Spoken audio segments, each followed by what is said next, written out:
আমাকে সাংবাদিক প্রশ্ন করছে, হুজুর আপনাকে নারীদের অধিকার চান না? আমি তো অগ্রাধিকার চাই। শুধু সমান অধিকার না, কি অধিকার চাই? কি অধিকার? আপনি জানেন মহিলাদেরকে ইসলাম কত হাই কোয়ালিটির সম্মান দান করছে? বাবা পুরুষ, সে আমার বাবা, মা মহিলা, সে আমার মা। ঔষধ একটা, ওই ঔষধ বাবারও খাওয়ার দরকার, মারও খাওয়ার দরকার। যদি বাবাকেও না খাওয়ায় সেও মারা যাবে, মাকে না খাওয়াইলেও। ঔষধ কয়টা? ইসলাম কি বলে? কাকে খাও? বাপকে। অগ্রাধিকার এখানে মাকে আগে। এই ফিয়াকুগুলি বুঝিয়ে নি ইসলাম কাকে বলা।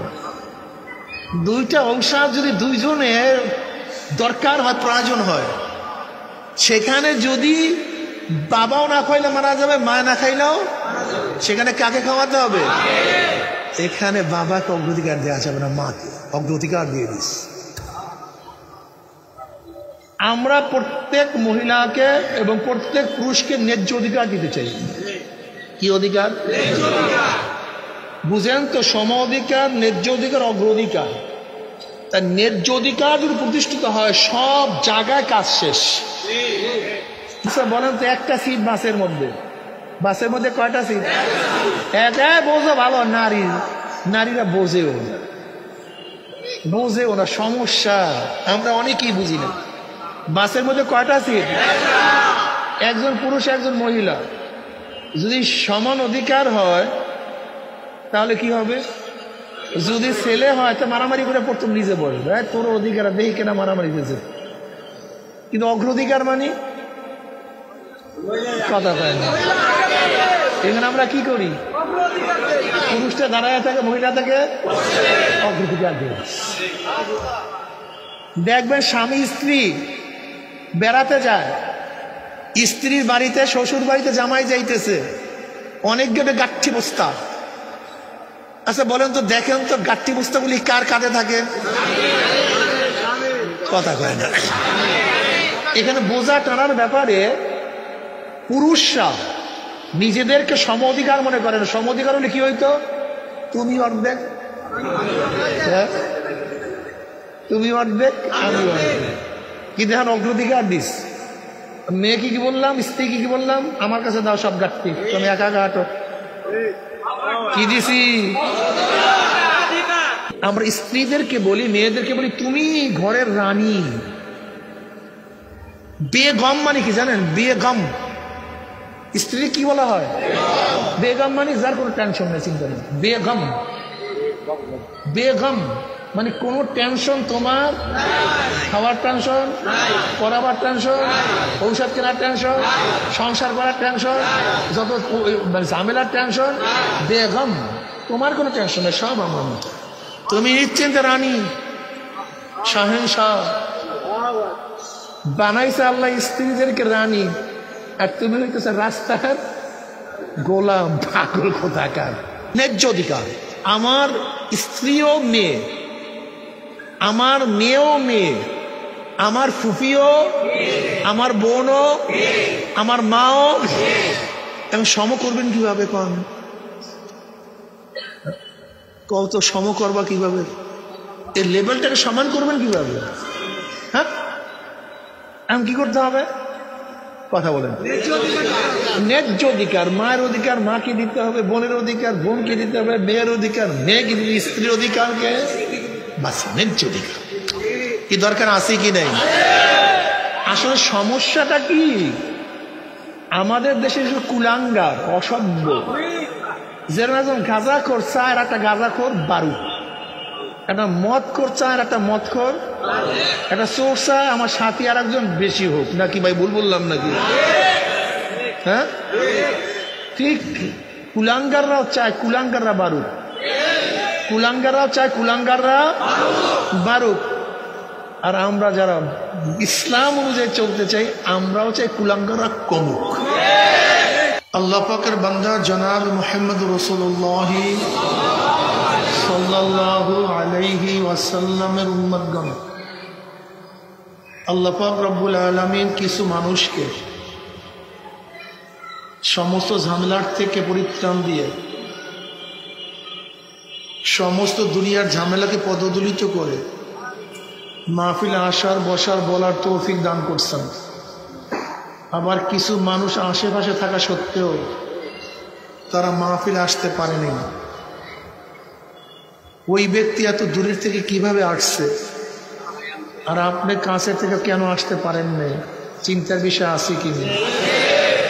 মারাত্মক চিন্তার বিষয়। নিশ্চয়ই আল্লাহ পাক রব্বুল আলামিন তৌফিক না দিলে আপনি এবং আমিও আসতে পারতাম না। যে মাওলাই কারীম ওই গাফেলদের অন্তর্ভুক্ত না করে এই মুমিন মুত্তাকিন জাকিরিন শাকিরিনদের গুরুত্ব এক দামি মাজলিসে আসার বসার বলা শোনার তৌফিক দান করছেন, আমরা বেজান না খুশি? এই মাজলিস অনেক গুরুত্বপূর্ণ, অনেক দামি। আমাদের শায়খ ও মুর্শিদ নব্বরুল্লাহ মারকাদ আহমদ বলতেন, বাবা কোনো ব্যক্তি হাক্কানি উলামায়ে কেরামের বয়ান শোনার জন্য যে বাড়ির থেকে রওনা করে বয়ান শেষে আখিরি মোনাজাত দিয়ে বাড়িতে চলে যায়, তার আমল নামায় 50 লক্ষ নেকের কম লিখাই হতে পারে না। এই যে একবার সুবহানাল্লাহ পড়ছেন, পড়ার সাথে সাথে আমল নামায় 1000 নেকি লেখা হয়ে গেছে, 1000 গুনাহ ঝরে গেছে। সুলাইমান নবী আলাইহিস সালাতু ওয়াস সালাম তখতে সুলাইমানিতে ঘুরতেন। বর্তমান প্লেনের জন্য ইঞ্জিনের দরকার হয়। সুলাইমান নবী, এবার মাইক কমাও, সামনের মাইক। সুলাইমান নবী আলাইহিস সালাতু ওয়াস সালামের তখতের জন্য কোনো ইঞ্জিনের প্রয়োজন ছিল না।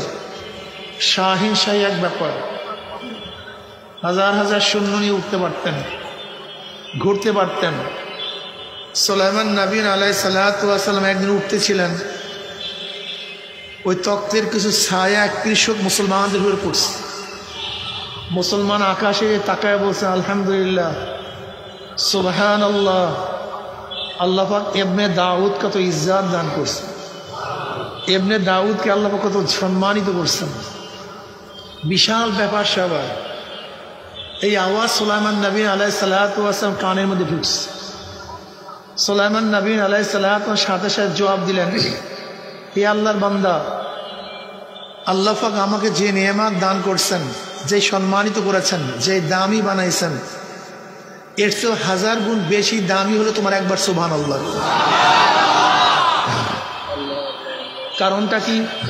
তিনি বলেন যে দেখো, আমার তখ্ত, আমার বাদশাহী, আমার শাহিনশাহী সব আমার হায়াতের সাথে সম্পৃক্ত। আমি আসি, তখ্ত আছে, আমি আসি, বাদশাহী আছে, আমি আসি তো সম্মান ইজ্জত আছে, আমি নাই, কথা বলেন না, আমি নাই। কিন্তু তুমি যে সুবহানাল্লাহ পড়ছো, এর কোনো মৃত্যু নেই। এই যে সুবহানাল্লাহ পড়ে, এর কোনো ধ্বংস নাই, কোনো ক্ষয়ের নাই, কোনো লয় নাই। এই সুবহানাল্লাহ মৃত্যুর সময় কাজে লাগে। হাদিসের মধ্যে আসছে, যে ব্যক্তি জিকিরের সাথে মৃত্যুবরণ করবে, ওয়াজাবাত লাহুল জান্নাত, জান্নাত ওয়াজিব, জাহান্নাম হারাম। আর যদি মৃত্যুর সময় সুবহানাল্লাহ বলতেই পারেন, কামিয়াব। আলহামদুলিল্লাহ বলতে পারেন, নাজাত। আল্লাহু আকবার বলতে পারেন, কাজ শেষ। অর্থাৎ যেই কালেমার মাধ্যমে জিক্রুল্লাহ, যেই কালেমার মাধ্যমে, যেই জিকিরের মাধ্যমে তাওহীদ সাবেত হয়ে যায়, প্রমাণিত হয়ে যায়, এরকম কোন আলফাজ জিকিরের মাধ্যমে যদি ব্যক্তি শেষ নিঃশ্বাস ত্যাগ করে, জাহান্নাম হারাম, জান্নাত ওয়াজিব হয়ে যায়।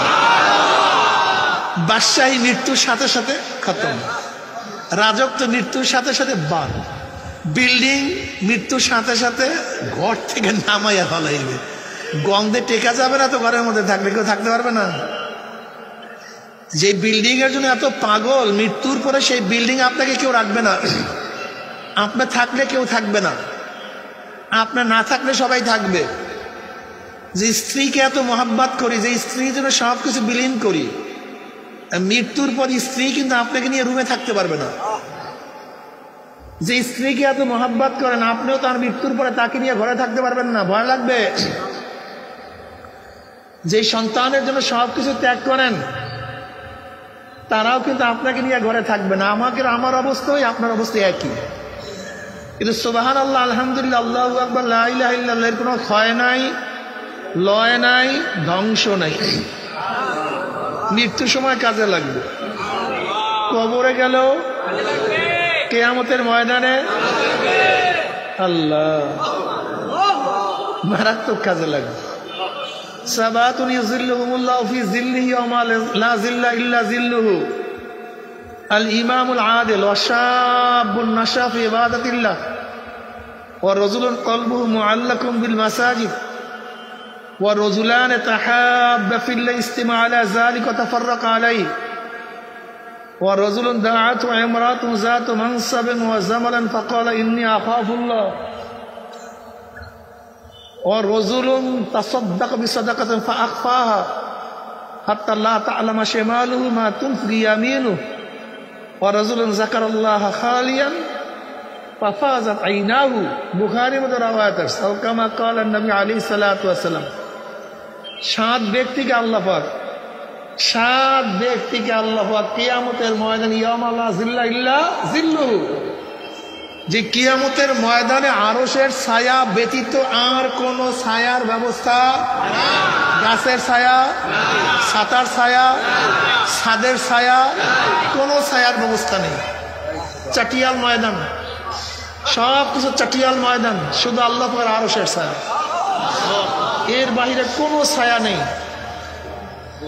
ওই আল্লাহ পাকের ছায়া ব্যতীত যখন কোনো ছায়া থাকবে না, সেই সময় আল্লাহ পাক 7 ব্যক্তিকে, কয় ব্যক্তিকে?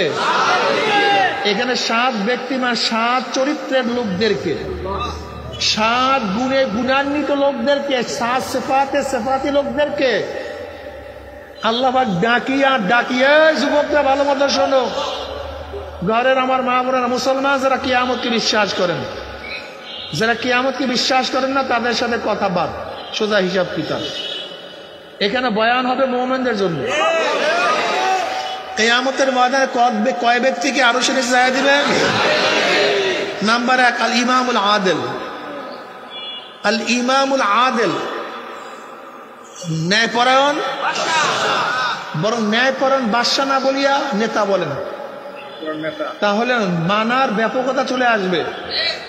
দেশের মধ্যে বাদশা একজন হয়, নেতা বহুত হয়। নেতা কাকে বলা হয়? যে নেতৃত্ব দেয়। যে নেতৃত্বটা তাকে কি বলা হয়? নাকি ভুল বললাম? নেতা কি জিনিস? হ্যাঁ, যে নেতৃত্ব প্রদান করে তাকে কি বলা হয়? আল ইমামুল আদিল। ইমামের অর্থ কি বললাম জানি? নেতা। ইমামের অর্থ কি? তার অর্থটা কি দাঁড়াবে? ন্যায় পরায়ণ, ইনসাফগার নেতা। আর নেতা কাকে বলা হয়? বয়া মুখস্থ রাখ, যে স্ত্রীর উপর কে নেতৃত্ব দেয়? ছাত্রের উপর কে নেতৃত্ব দেয়? ছোট ভাইয়ের উপরে কে নেতৃত্ব দেয়? দেখছেন, নেতা বাইরে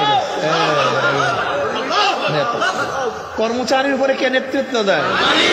তার মানে যদি স্বামী স্ত্রীর উপরে জুলুম না করে, স্বামী যদি স্ত্রীর উপরে জুলুম না করে। আজকে আমরা স্ত্রীদেরকে বান্দি মনে করি, আবার বর্তমান নারী অধিকারের নামে স্ত্রীরা নিজেদেরকে স্বাধীন মনে করে। আসলে আমরা কেউ স্বাধীনও না, কেউ পরাধীনও না। কথাটা বুঝাতে পারি। আমাকে সাংবাদিক প্রশ্ন করছে, হুজুর আপনাকে নারীদের অধিকার চান না? আমি তো অগ্রাধিকার চাই। শুধু সমান অধিকার না, কি অধিকার চাই? কি অধিকার? আচ্ছা বলেন তো, একটা সিট বাসের মধ্যে, বাসের মধ্যে কয়টা সিট? এটাই বোঝো ভালো, নারীরা বোঝেও না, সমস্যা। আমরা অনেকেই বুঝি না। বাসের মধ্যে কয়টা সিট? একজন পুরুষ, একজন মহিলা। যদি সমান অধিকার হয় তাহলে কি হবে? যদি ছেলে হয় তো মারামারি করে প্রথম নিজে বলবে, তোর অধিকার দেখি কেনা মারামারি দিয়েছে। কিন্তু অগ্রাধিকার মানে কথা কয় না। এখানে আমরা কি করি? পুরুষটা দাঁড়ায় থাকে, মহিলা থাকে অগ্রাধিকার দিয়ে। দেখবেন স্বামী স্ত্রী বেড়াতে যায়, স্ত্রীর বাড়িতে, শ্বশুর বাড়িতে জামাই যাইতেছে, অনেক গেটে গাঠি বস্তা, আচ্ছা বলেন তো, দেখেন তো গাট্টি বস্তাগুলি কার কাঁধে থাকে? কথা কয় না। এখানে বোঝা টানার ব্যাপারে পুরুষরা নিজেদেরকে সম অধিকার মনে করেন। সম অধিকার হলে কি হইতো? তুমি অর্ধেক, তুমি অর্ধেক, আমি অর্ধেক। কি দেখেন অগ্রাধিকার দিস। মেয়েকে কি বললাম, স্ত্রীকে কি বললাম, আমার কাছে দাও সব গাঠটি, তুমি একা একা হাঁটো। কি দিছি?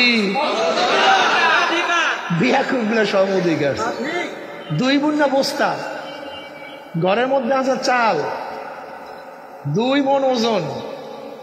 এখন এটা মাথায় কে নেয়? না স্ত্রীর মাথা চাপাইয়া দিয়েছে? এই বোঝা টানার ব্যাপারে, কষ্টের ব্যাপারে আমরা আমাদের মেয়েদেরকে সম অধিকার দেই না, বরং বোঝা বহনের ব্যাপারে আমরা আমাদের অধিকারকে প্রতিষ্ঠিত করি আর আমার মা বোনদেরকে অগ্রাধিকার দিয়ে দেয়। কোনো কষ্ট নেই, ফিরেই থাকো, কোনো কষ্ট নেই। আসলে এক কথায় করে বোঝার কাম, কষ্টের কাম আমরা দেই না। আচ্ছা বলেন, বস্তা টানা বেশি কষ্ট না নেতৃত্ব বড় কষ্ট?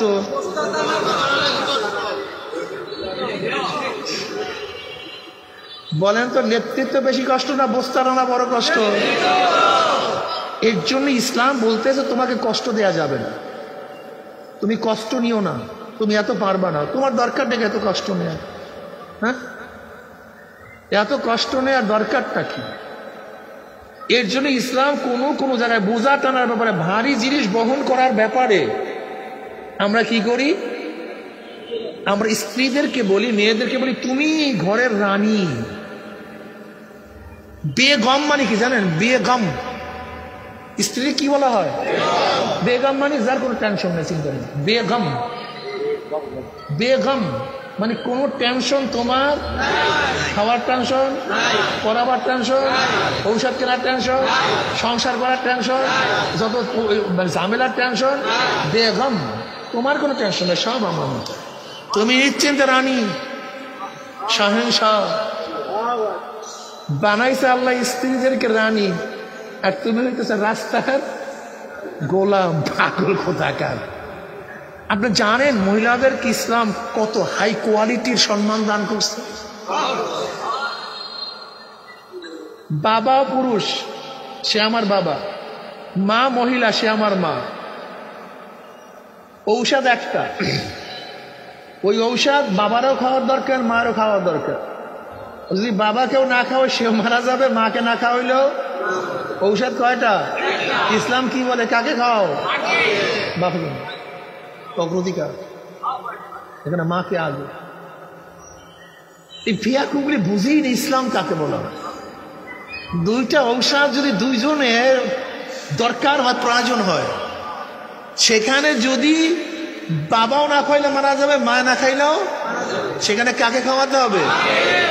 এখানে বাবাকে অগ্রাধিকার দেওয়া যাবে না, মাকে অগ্রাধিকার দিয়ে দিস। আমরা প্রত্যেক মহিলাকে এবং প্রত্যেক পুরুষকে ন্যায্য অধিকার দিতে চাই। কি অধিকার? বুঝেন তো, সম অধিকার, ন্যায্য অধিকার, অগ্রাধিকার। তাই ন্যায্য অধিকার যদি প্রতিষ্ঠিত হয়, সব জায়গায় কাজ শেষ। ন্যায্য অধিকার, আমার স্ত্রীও মেয়ে, আমার মেয়েও মেয়ে, আমার ফুফিও, আমার বোনও, আমার মাও। এখন সম করবেন কিভাবে? কত সম করবা কিভাবে? এর লেভেলটাকে সমান করবেন কিভাবে? হ্যাঁ, এখন কি করতে হবে? কথা বলেন। ন্যায্য অধিকার, মায়ের অধিকার মাকে দিতে হবে, বোনের অধিকার বোনকে দিতে হবে, মেয়ের অধিকার মেয়েকে দিতে, স্ত্রীর অধিকারকে, বাস ন্যায্য অধিকার। কি দরকার আছে কি নেই? আসলে সমস্যাটা কি? আমাদের দেশে যে কুলাঙ্গার, অসভ্য, যেরকম একজন গাঁজাখোর চায় একটা গাঁজাখোর বারুদ, একটা মদখোর চায় একটা মদখোর, একটা চোর চায় আমার সাথী আর একজন বেশি হোক। নাকি ভাই ভুল বললাম নাকি? হ্যাঁ, ঠিক।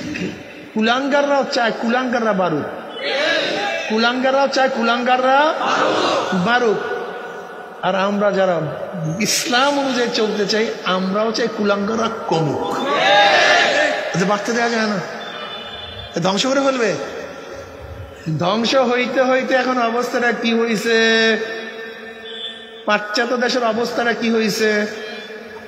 আসলে এদের বলছি না উঠবানার, বলছি নামাও আর উঠো বানা, খবরটা আর না,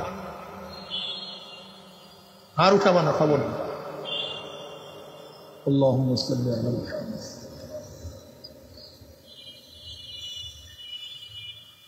পাশ্চাত্যের অবস্থা জানেন? আজকে আমার বৃদ্ধা মা, বৃদ্ধা বাবা, একে একজনের খেদমত করতে বলে মনে হয় যেন দুনিয়ার সবকিছু পাইছে। এদের পায়খানা পোশাক সাফ করতে বলে মনে হয় যেন সবচেয়ে বড় ইবাদতটা করছে। হাজার রাকাত নফলের চেয়েও বাপ মায়ের পায়খানা সাফ করার ইবাদত সবচেয়ে বেশি, সবচেয়ে বেশি। তুমি জানো না যে বাপ মায়ের খেদমত কত মারাত্মক? আল্লাহু আকবার। এমনকি মা যদি ডাক দেয়, আর যদি বাচ্চারা, ছেলেরা, মেয়েরা নফল নামাজে তাকে ছেড়ে দিতে হবে। জুরাইস পাদ্রী, হাদিসের মধ্যে ঘটনা আসছে, পাদ্রী জুরাইস রহমতুল্লাহ আলাই বহুত বড় আবেদ ছিলেন, মারাত্মক আবেদ। সবসময় গির্জার মধ্যে, সবসময় গির্জার মধ্যে ইবাদতে মগ্ন থাকতেন পাদ্রী জুরাইস রহমতুল্লাহ আলাই। বনি ইসরাইলের বহুত বড় পাদ্রী ছিলেন। হাদিসের মধ্যে ঘটনা আসছে, পাদ্রী জুরাইস রহমতুল্লাহ আলাই ইবাদতের মধ্যে মগ্ন। মা এসে ডাক দিস, এ জুরাইস। যেহেতু নামাজ মধ্যে, তিনি নামাজ ছাড়েন নাই। আম্মা একটু বরদোয়া করে দিস, ব্যথা পাইছে কলিজার মধ্যে। আমার ডাক শুনলো না জুরাইস, আল্লাহ যেন আরো হুমান করে। বরদোয়া করতে দেরি, আর কবুল হইতে দেরি হয় নাই। বাপ্পার সাথে বেয়াদবি করবা না। আমার সমস্ত যুবকদেরকে অনুরোধ করব, আমার মাদেরকে অনুরোধ করবো, বাপ মার সাথে বেয়াদবি। এই ঘটনা শোনো, হাদিসের গল্প, এটা কোনো কেসা কাহিনী না, মারাত্মক ঘটনা। যেহেতু নফল নামাজরত অবস্থায় পাপ কাজে লিপ্ত ছিলেন না, ইবাদতের মগ্ন ছিলেন। মা ডাক দিছে, শোনে নাই, মায়ের কলিজার মধ্যে ব্যথা লাগছে। ওকে জন্ম দিলাম, খাওয়াইলাম, ও আমার কথা শোনে না, ও আমার ডাকে আসে নাই। আর আমরা প্রতিদিন মা বাবার সাথে কি করি, কি খারাপ ব্যবহার করি, কত কষ্ট দেই। বরদোয়া কবুল হয়ে গেছে সাথে সাথে। এর মধ্যে এক কুলটা মহিলা, খারাপ চরিত্রের মহিলা বাহিরে আসছে। তার সাথে এক কৃষক অপকর্ম করছে। অপকর্ম করার কারণে তার গর্ভের মধ্যে বাচ্চা আসছে। বাদশা ডাকছে বিচারের জন্য। মহিলাকে প্রশ্ন করছে, বাচ্চা কার? তাহলে পাদ্রী জুরাইস। এই বাচ্চার বাবা পাদ্রী জুরাইস। বাদশা হুকুম দিয়েছে সৈনিকদের, যাও ধরিয়ে নিয়ে আসো, যাও অ্যারেস্ট করো। সৈন্যরা গিয়া দেখে সে নামাজরত অবস্থায় আছে। ভণ্ড, আকাম কুকাম করো, গর্ব অবিবাহিত অবস্থায় গর্ভ ধারণ করাও, আর এখন ইবাদতের মধ্যে মগ্ন, ইসলামের জায়গা পাও না। বাস কিরজা ভাঙ্গিয়া চুরমার করিয়া অ্যারেস্ট করে নিয়ে গেছে। পাদ্রী জুরাইস কিছুই জানে না, ঘটনা কি তার কোনো খবরই নেই। এখন জুরাইস ঘটনা কি, কি হয়েছে, আপনার ডাকছেন কেন, বলাইছেন কেন, এরকম করতেছেন কেন, অপমান করতেছেন, অপদাস্ত করতেছেন কেন, সেটা জানিই না কিছু। জানো না কিছু? না, কিচ্ছুই তো জানি না। মহিলাকে নিয়ে আসছে, এই মহিলার পেটে বাচ্চা, তোর বাচ্চা? না, আমি জানি না কিছু, মিথ্যা বলো। জুরাইস বুঝতে পারছে মায়ের বরদোয়া কাজে লাগছে, মায়ের বরদোয়া কবুল হয়ে গেছে। বুঝতে পারছে কলব তো পরিষ্কার। কলব কি সাথে সাথে ধরা পড়ছে। তোমার আমার কলবে ধরা পড়বে না বেয়াকুব। রশিদ আহমদ গঙ্গুই রহমতুল্লাহ আলাই, কুতুবুল আলম রশিদ আহমদ গঙ্গুই রহমতুল্লাহ আলাই একদিন ডাইন পাও দিয়া বাথরুমে ঢুকছে। বাথরুমে ঢোকার সুন্নাত নিয়ম কি? তিনি ঢুকছেন, সুন্নাতের খেলাফ হয়ে গেছে, কলব বন্ধ। আর তুমি আমি হাজার হারাম কাম করি, 24 ঘন্টা হারাম কাম করি, হুজুর আমাদের কলব তো তাজা হয়ে গেছে, আমাদের কলব তো। তোমার আমার কলবের অবস্থা কি জানো? রানী বিবির উজু ভঙ্গের মতো। রানী বিবি একজন কুলটা মহিলা, পতিতা, সে এক মক্তবের কাছ থেকে যাইতেছে, তা মক্তবের মধ্যে ওস্তাদ পড়াইতেছে উজু ভঙ্গের কারণ। কি ভঙ্গের কারণ? উজু ভঙ্গের অনেকগুলি কারণ আছে না? এর মধ্যে একটা কারণ হলো পিছন থেকে যদি বাতাস বের হয় তাহলে উজু কি হয়ে যায়? তা রানী বিবি শুনছে যে পিছন থেকে বাতাস বের হলে উজু থাকে না, এখন সে খিলখিলে আস, তাহলে আমি 30 বছর আগে উজু করছি, আজ পর্যন্ত উজু আমার ভাঙ্গে না, আর ওনার একটু বাতাস বেরিয়ে উজু ভেঙে যায়। কথাটা বুঝাইতে পারি না? 30 বছর আগে এর মধ্যে আকাম কুকাম কয়েক হাজার বার গোসল ফরজ হয়েছে, কিন্তু তার উজু এখন পর্যন্ত কি হয় নাই? উজু ভাঙ্গে না। আমাদের দেশে বহু লিডারদের ইমানের অবস্থা এরকম, কথায় কথায় বেঈমান হয়ে যায় কিন্তু তাদের ইমান যায় না। রানী বিবির উজু এত শক্ত উজু, গোসল ফরজ হইল, উজু ফরজ হয় না, উজু কথাটা বুঝাইতে পারি নেই। আমাদের দেশে বহু লিডারদের কথায় কথায় ইমান চলিয়া গেল, কি বলে যে কোরআন সুন্নাহ শরিয়াতি আইন আমি চাই না, শরিয়াতি আইনের বিশ্বাস করি না। ওলামায়ে কেরাম কি বলেন? ইমান আছে, হ্যাঁ, কিন্তু এই 14,000 বার ইমান গেল, তাদের ইমান মজবুত আছে। 14,000 বার ইমান গেল, ইমান মারাত্মক, এইদের ইমান ভাঙে না, রানী বিবির উজুর মতো। আল্লাহ আমাদের সবাইকে মাফ করে দেন। সে বুঝতে পারছে ইমাম রশিদ আহমদ গঙ্গুর রহমতের কলব বন্ধ হয়ে গেছে, 40 দিন পর্যন্ত কলব জারি নেই। অনেক মোরাকাবার পরে ইলহাম আসছে, রশিদ অমুক দিন সুন্নাতের খেলাফ কেন বাথরুমে ঢুকছো? তওবা করছে, আল্লাহ পাক আবার কলব জারি করে দিস। তা জুরাইজের কলবে ধরা পড়ছে, কার বরদোয়া? তোমার আমার কলবে ধরা। প্রতিদিন বেয়াদবি করে, চরম বেয়াদবি করে, প্রতিদিন মার সাথে তর্ক বিতর্ক করে। কান্দাও মাকে, বাবাকে কান্দাও প্রতিদিন। আমি তো ঠিকই আছি, আমার তো চুল আলফেট ঠিকই আছে, গাঁজা তো ঠিক মতো টানতে আছে, কোনো অসুবিধা তো হয় না। ফ্যান্সি ডিলের বোতল তো একটা পাটটা মারতেই আছে, কোনো টেনশন নাই। মদের বোতল তো খাইয়া ফুতুর করে ফেলাইতে আছে, গুন্ডা মতো ঠিক মতো চলতে আছে। কই কি মার সাথে এত কিছু করে, কোনো খবরই তো নাই। কথাটা বুঝাতে পারিনি। অপেক্ষা করো, সময় আসতেছে। জুরাইস বলতেছেন বাদশাকে, আমাকে একটু সময় দেন, মার কাছে যেতে হবে, এরপরে আমি বলবো সব কিছু। তো যাও, অনুমতি দিলাম। মার কাছে গিয়ে বলে, মা বরদোয়া করছেন, তোমার পোলার অবস্থা খারাপ, আল্লাহর কাছে কইয়া দাও, আমি তওবা করতেছি। এবার মাও খুব ঘাবড়াইয়া গেছে। মা বলছে, আমার কারণে তোমাকে যদি আল্লাহ পাক এরকম পরীক্ষার সম্মুখীন করে, আমি আল্লাহর কাছে দোয়া করতে, আল্লাহ যেন তোমার হেফাজত করেন। ওই দোয়া কবুল হয়ে গেছে। এবার জুরাইজ গেছে বাদশার কাছে, কি বলেন কি? এবার বাদশার কাছে বৈশা জুরাইজ এই মহিলার পেটের দিকে ইশারা করছে, এই পেটের বাচ্চা, তুমি বলো তোমার বাবাকে, তুমি বলো তোমার বাবাকে।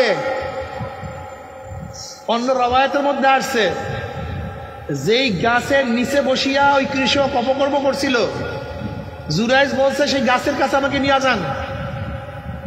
জুরাইজকে সেই গাছের কাছে নিয়ে গেছে। যাওয়ার পরে গাছের দিকে ইশারা করছে, গাছ বলে দাও তোমার নিচে বসে অপকর্ম কে করছে, এবং এই পেটের বাচ্চা কার? গাছ বলিয়ে দিছে অমুক কৃষকের। কথাটা বুঝাতে পারছি? গোটা দুনিয়ার মধ্যে 4টা বাচ্চা শিশু অবস্থায় দোলনায় বসিয়া কথা বলছে। ইউসুফ আলাইহিস সালাতু ওয়াস সালাম পক্ষে সাক্ষী, ইউসুফ আলাইহিস সালাতু ওয়াস পক্ষে সাক্ষী দিয়ে দিছে যে সে নির্দোষ। মুসা আলাইহিস সালাতু পক্ষে সাক্ষী, বলছে নির্দোষ। ওই জুরাইজের পক্ষে সাক্ষী, নির্দোষ। আসহাবুল উখদুদের ওই বাচ্চা, যেই বাচ্চা মায়ের বুকে ছিল, কথা বুঝেন নাই, যখন তাকে আগুনে ফেলাইয়া দিয়েছে, মা ঘাবড়াইয়া গেছে, ওই বাচ্চা আগুনের মধ্য থেকে, তৈরের মধ্য থেকে ডাক দিছে, মা ঘাবড়াইও না, জান্নাতের মধ্যে ঝাঁপ দাও, তেলের মধ্যে ঝাঁপ দাও। বাপ মার সাথে বেয়াদবি করবা, বাপ মার সাথে বেয়াদবি করবা না।